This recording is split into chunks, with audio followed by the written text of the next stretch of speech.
In today's episode of Erudite Magic, I'm going kind of old school. I'm rewinding the tape all the way back to 2009 and the very first Magic book that my employer's Vanishing Inc. ever published. This isn't exactly what they published in 2009 because today's version has been reprinted with a hardback cover, but the same great content. Ironically, in spite of the fact that this was one of the first books that they ever published, I hadn't gotten around to looking at it until recently, so I want to share my thoughts about it and how this harkens back to a simpler time and still packs in some great magic. If you stick around to the end, I'm going to share some of the tricks that I thought have very high amounts of impact and that stood out to me. So let's dive in together. Now, I get it. I work for Vanishing Inc., so it's easy for me to sing their praises. But one thing that I don't think anyone can deny is that they've always been a book-first culture and company. And what's cool is right away at the beginning of the book, they explain how they were sitting around thinking about how they could bring magic books to the community. And this book, Experience, the Magic of Jon Allen, is the answer to that question about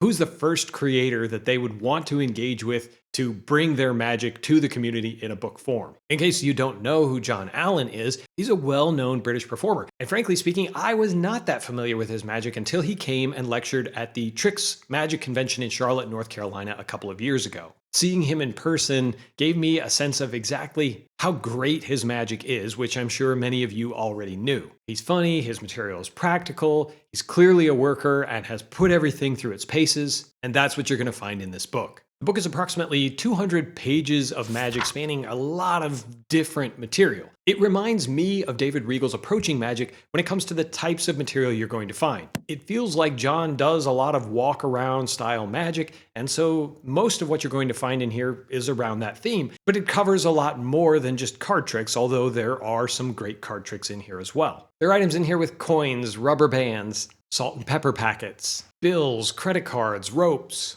You begin to see why I'm comparing it to a book like Approaching Magic. And while I just said that it feels like Jon does a lot of walk-around magic, he's certainly done his fair share of stand-up shows as well, and he's sharing some of that material in here, including some terrific performance items like producing practically anything from a balloon that you pop, a smashing style routine with a borrowed cell phone, a headline prediction, a bank night style routine where instead of it being a sting about you winning the money and the participants losing it, actually shares a joke with the entire audience. Literally, the order in which your participants choose the envelopes makes the contents, which are lines to a joke, actually work. But in addition to the tricks, you're also getting some different moves that he's created, fancy cut and flourishy type moves with a pack of cards, a different presentational idea for Out of This World that I hadn't seen before, and a few essay style write-ups that will challenge you to give your audience an experience, which is kind of the whole point of the book. Yes, Jon believes in powerful magic, and most of the material in here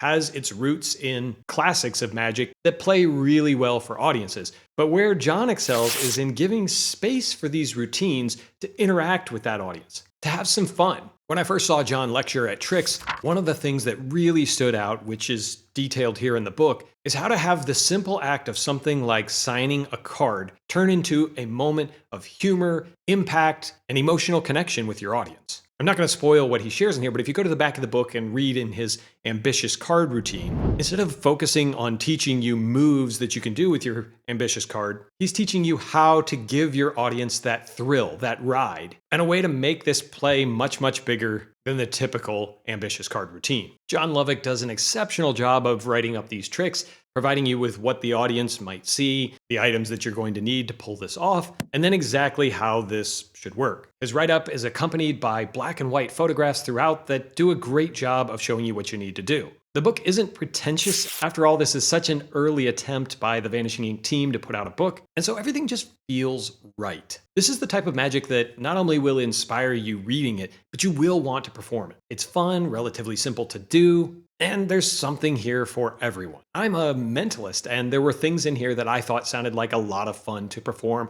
and to inject into my own act. This is one of the rare books that I think could appeal to the advanced beginner magicians and give you a spot to grow into. I wouldn't necessarily recommend this as a first magic book, but if you've started down the journey to having your own magic library, I definitely think that this holds a place on there, especially since he has so many takes on classics. He's giving finesses. He explains his method for getting into the professor's nightmare that fooled the magic circle. Multiple takes on the broken and restored rubber band, some with the finger ring on rubber band and some just by themselves. There's so much variety of material that you're bound to find something that's interesting to you, and there's nothing super complex or difficult to do. Yes, you'll need a few props, and you'll probably end up buying some things to make all of these tricks work, but that'll be completely dependent on what kind of magic appeals to you so that you can make informed decisions before you make those purchases. So much of it can be done with just a pack of playing cards or some bills or rubber bands. You really don't have to buy anything to enjoy the book. There's really nothing terribly difficult in here. Most of these pieces can be done pretty simply. There's nothing knuckle busting in here. And in fact, I think that the reason for that is so that Jon can focus on giving his participants the best possible experience, which I think is a great lesson for magicians of any skill to learn. The black and white presentation with the older style fonts actually makes me feel warm and fuzzy on the inside. I love books like this that take me back to a time when I first started to acquire and build my own magic library. And this has all of those vibes. If you're working on building out your library, I encourage you to shop with our sponsor, Don's Magic and Books. It's never been easier to build out your library, including old books that are potentially out of print, when you shop with Don's Magic and Books. He specializes in having all kinds of magic books, all of the new books that you expect to see at online magic stores, but also, unlike other magic stores, these rare gems that are harder to come by. No matter what kind of book you buy from him, you can expect fair and honest prices, as well as fast and free shipping if you live in the United States. No matter what you're looking for, hit up his website via the link I've dropped down in the description below and get shopping with Don's Magic and Books this week. It's actually hard for me to think of things that I didn't care for in this book. It really comes down to the kind of magic that you like to perform. If you like that approaching magic style of book with a variety of props, funny presentations, easy to do, and you don't mind the fact that it's black and white photographs, or frankly maybe even prefer them, then I think this is something you're gonna like. I'm not gonna give a huge artistry score to this book because it's never going to wow you with the production values, but they're solid and do exactly what they're supposed to, which is convey the information so that you can learn, perform, and put it in front of an audience. In terms of the value, the new hardback version of this retails for a suggested $65. You can purchase an ebook version of it as well, but I know that most of us prefer having that physical book in our hands. There are basically 50 different things written up here, so when you do the math on the cost per trick, it's very, very low, and especially given the quality of this material and the practicality of it, I think this has to rank very highly in my value bucket. As mentioned previously, Jon has performed all of this material over decades and honed it in. He's sharing some of his best thoughts and pieces with us. I promised a couple of the pieces that I thought were really fun to look at. So if you do pick up this book, then check out these.